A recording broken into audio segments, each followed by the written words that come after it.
ہمارے ایک دوست تھے اہل حدیث، بڑے لال ٹماٹر نا، سرخ جوان آدمی. میں پنجاب میں تھا اس وقت، میرے بیان بڑے شوق سے سنتے تھے. آپ کو پتہ ہے جو میرے بیان شوق سے سنتا ہے اس میں کچھ جراثیم پیدا ہو جاتے ہیں. تو وہ آئے ایک دن مجھے کہنے لگے کہ مفتی صاحب یار دوسری شادی خواتین سے بہت معذرت، جو بیٹھی ہوئی ہیں اس بیان سن رہی ہیں. مجھے کہنے لگے مفتی صاحب یار میں بزنس کرتا ہوں، دکان ہے میری، لڑکیاں بہت آتی ہیں خریداری کے لیے، بہت ٹینشن میں ہوں میں، نظر کی حفاظت بہت مشکل ہے. تو میں نے ان سے کہا اچھا، وہ میرے سامنے بیٹھ کے ہر وقت قرآن حدیث ایسے کرتے رہتے، بے تکلف تھے. کہنے لگے یار میں کیا کروں. میں نے کہا اپنی طرف سے بتاؤں یا قرآن حدیث کی روشنی میں بتاؤں؟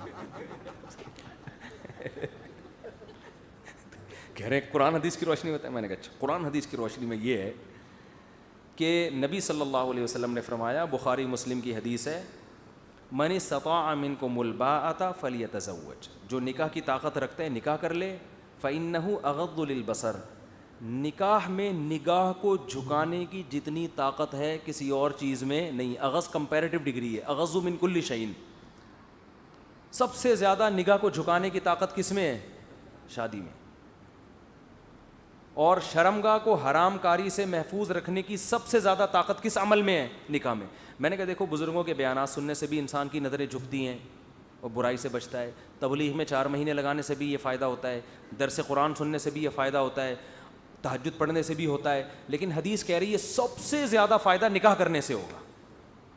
نہیں آ رہی بات بھائی، کمپیئر کیا جا رہا ہے نا بھائی. آپ بد نظری کے خلاف بیانات سنیں، اس سے بھی فائدہ ہوتا ہے. کسی شیخ و مرشد جو واقعی متبع سنت اس سے بیعت ہو جائیں، اس سے بھی فائدہ ہوتا ہے. کیا خیال ہے؟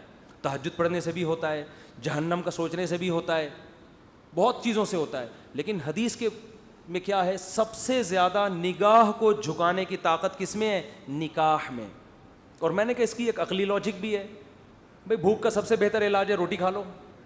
کیا خیال ہے؟ اب آپ بھوک لگ رہی ہے اور آپ بیانات سن رہے ہو کہ روٹی نہیں کھانے کا اتنا ثواب ہے، کب تک سنے گا بھائی آدمی؟ تو میں نے کہا اب آپ ماشاءاللہ ہو بھی لال ٹماٹر جیسے، وہ بڑے سرخ سفید تھے، تو اب آپ ایک اور کر لو. تو اس سے کیا ہوگا؟ نگاہ جھک جائے گی. میں نے کہا پھر بھی نہ جھکے، ایک اور کر لو، پھر 4 کرو. پھر میں نے کہا اپنی والیوں کو دیکھنا بھی مشکل ہو جائے گا، پھر وہاں سے بھی نظریں چراتے پھرو گے یار. بس بہت اتنا بھی کوئی نہیں تپڑ ہوتا کہ اگر پھر بھی نہیں نگاہ جھکی جس مطلب یہ ٹھڑک ہے. حقیقت بتا رہا ہوں، جس کا 4 پراٹھے کھا کے بھی پیٹ نہ بھرے تو اس کا مطلب اس کو کوئی پیٹ میں کوئی مسائل ہیں اس کے ساتھ. تو پھر اس ٹھڑک کا علاج پھر تبلیغ میں 4 مہینے اللہ اللہ کی بات سنو گے، اللہ سے ہوتا ہے دین، اللہ کے علاوہ سے نہیں ہوتا، اور سارے نیک پرہیز. تو ٹھڑک کا علاج تبلیغ میں بھی ہوگا، جہنم کا سوچنے سے بھی ہوگا. میں نے کہا میرے بھی بیانات ہوتے تھے وہاں، میں نے کہا وہاں کے بڑھ جائے کرو، اس میں بھی ہوگا. لیکن یہ جو آپ میں جسمانی قوت ہے نا، یہ جو لال لال یہ جو ایسے پھولے ہوئے تھے نا ان کے گال، وہ گوجرا والا کے تھے. وہ گوجرا والا تو صبح صبح آپ کو پتہ ہے، پتہ نہیں بھینسیں اینٹوں پہ کھڑی ہوتی ہیں وہاں پہ، سارے پائے تو وہ گوجرا والے لوگ کھا جاتے ہیں. ایک صاحب نے کہا اتنے پائے گوجرا والا میں کھائے جاتے ہیں. ہم جب گئے نا گوجرا والا، میرا کئی سال پہلے دورہ ہوا تھا بیانات کا، تو ہر جگہ پائے، ہر وقت پائے. ہم تو کراچی والے یوں تھوڑا سا یوں ڈبویا اور پھر 3 دفعہ سوچا کہ ہضم بھی ہوگا، یوں کھایا. وہ ہم نے ان کو دیکھا وہ پیالے بھر بھر کے پی رہے ہیں. تو اتنے پائے کہ ہمارے ایک دوست نے کہا بھائی بھینسیں کیا اینٹوں پہ کھڑی ہوتی ہیں یہاں پہ؟ سارے پائے تو یہ کھا جاتے ہیں. تو اتنے لال سرخ ماشاءاللہ. تو میں نے کہا یہ تو آپ کی صحت ہے. اب میں نے کہا یہ تو حدیث ہے، اور اس کا فائدہ کیا ہوگا؟ آپ کو اللہ نے یہ صحت دی ہے، اس کا فائدہ ہوگا، اور پیسہ بھی دیا ہے، بڑے بزنس مین تھے. میں نے کہا فائدہ یہ ہوگا اس بہانے 3 عورتوں کا بھی، وہ بھی برائی سے بچ جائیں گی مزید، اور ان کو بھی گھر مل جائے گا، ان کی بھی کفالت کا انتظام ہو جائے. تو بیوہ سے، طلاق یافتہ سے، کسی بھی جو بھی آپ کو مناسب رشتہ ملے کر لو شادی. میں نے کہا حدیث میں تو یہی ہے. ایک دم نہ سر پکڑ کے بیٹھ گئے، کہہ رہے ہیں بھائی یار یہ تو بہت مشکل ہے، وہ میرے سالے بھی پیٹیں گے پکڑ کے، بیگم بھی مارے گی، اور کھانا بند کراؤ گے. نہیں یہ نہیں ہوتا، دوسرا بتاؤ. میں نے کہا چلو ایک اور حل بتاتا ہوں، وہ بھی حدیث میں ہے. حدیث میں آتا ہے جس میں یہ تپڑ نہ ہو نا نکاح کا، دم نہ ہو. من لم یستطع، جس میں استطاعت نہیں ہے، فعلیہ بالصوم. یہ نہیں ہے فلیصم، روزے رکھے، نہ نہ نہ نہ. میں نے کہا حدیث میں یہ نہیں ہے فلیصم، بخاری مسلم کی حدیث ہے کہ روزے رکھے، نہ نہ نہ. روزے رکھنے سے تو خواہش اور بڑھتی ہے, کم نہیں ہوتی, کیونکہ روزہ ایک عبادت ہے نا, روحانیت, ذہن میں لطافت پیدا ہوتی ہے اس سے. تو اس سے تو حدیث میں آتا ہے علیہ علی ضرر کے لیے آتا ہے, کثرت سے اتنے روزے رکھے کہ صحت کو نقصان ہونا شروع ہو جائے.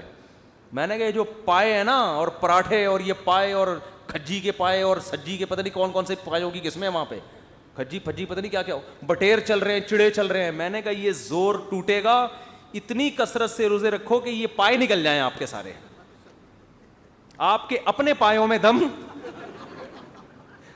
یہ تو میں آپ سے کہہ رہا ہوں, اتنی ڈیٹیل میں ان سے نہیں کہا تھا. میں نے کہا آپ کے اپنے پائے کسی کے کھانے کے قابل نہ رہیں, اتنی کثرت سے روزے رکھو لگاتار. میں نے کہا 40 روزوں کی نیت کر لو, کل سے 40 روزے. اور میں نے کہا روزے کا کوئی اور آلٹرنیٹ نہیں ہے. بعض لوگ ڈاکٹر کہتے ہیں کچھ دوائیں کھانے سے خواہش کم ہو جاتی ہے, کچھ حکیم, کچھ ہومیوپیتھک. بھائی دیکھو, برائی سے بچنے کے لیے 2 چیزیں ضروری ہیں, جسمانی طاقت کمزور ہو, روحانی طاقت مضبوط ہو. دواؤں سے جسمانی کم تو ہو جاتی ہے, روحانی نہیں بڑھتی. کثرت سے روزوں کا یہ فائدہ ہوگا کہ جسمانی طاقت کمزور ہوگی, روحانی طاقت بڑھے گی. اور عبادت بھی تو ہو رہی ہے نا ساتھ ساتھ, جو گناہ سے روک رہی ہے آپ کو. اس لیے روزے کا کوئی آلٹرنیٹ نہیں ہے. کہنے لگا اچھا 40 روزے رکھوں گا پھر کیا ہوگا. آگے بات ہے دلچسپ, قرآن حدیث کی روشنی میں. ان کو میں بار بار چھیڑ بھی رہا تھا. کہتے ہیں پھر کیا ہوگا. میں نے کہا پھر جب 40 روزے رکھنے کے بعد آپ نتھر جاؤ گے, آپ تھوڑے کم ہو جاؤ گے. لوگ کہیں گے آپ پورے کہاں ہیں, باقی کہاں ہیں آپ. یعنی جب آپ کسی سے ملنے جاؤ گے نا تو لوگ کہیں گے آپ تھوڑے سے آئے ہیں, باقی کہاں رہ گئے آپ. یہ حالت جب آپ کی ہو جائے گی, میں نے کہا پھر آپ دوبارہ کھانا پینا شروع کرو گے. اصول یہ ہے کہ جب انسان کا کولیسٹرول بالکل ختم ہو جائے, اضافی فیٹ بالکل ختم ہو جائے, اور روزے رکھ کے آدھا ہو جائے, پھر جب کھانا شروع کرتا ہے نا پہلے سے بھی زیادہ مستنڈا ہو جاتا ہے وہ. کیونکہ روزے سے نتیجے کے لحاظ سے صحت بنتی ہے, خراب نہیں ہوتی. روزے سے وقتی طور پر تو آپ کمزور ہوگے, لیکن حقیقت میں پہلے سے زیادہ صحت مند ہو جاؤ گے. کہنے پھر یہ کوئی حل تو نہ ہوا. میں نے کہا واقعی یہ حل نہیں ہے. حدیث میں یہ حل ان لوگوں کے لیے ہے جو رشتہ تلاش کر رہے ہوں, جب تک نہ ملے تو کثرت سے روزے رکھیں, جیسے ہی رشتے کا انتظام ہو جائے روزے رکھنا چھوڑ دیں. ان کے لیے یہ حل نہیں ہے جن کا قیامت تک نکاح کا پروگرام ہی نہ ہو, تو مرتے تو روزے رکھ کے مر جائے گا وہ. تو کہیں گے پھر کیا حل ہے. میں نے کہا قرآن حدیث کی روشنی میں اس کے علاوہ میرے پاس کوئی حل نہیں ہے. یعنی یہ نہیں ہو سکتا بھائی مجھ سے. میں نے کہا پھر بس نظر کی حفاظت کرو بھائی, برائی حلال نہیں ہوگی. میں نے کہا جاؤ تبلیغ میں 4 مہینے لگاؤ, تو اس کا فائدہ ہوتا ہے کہ وہاں تو ان کی بد نظری کا موقع ہی نہیں ملتا, تو تھوڑی سی عادت پڑ جائے گی. قرآن حدیث میں یہی ہے.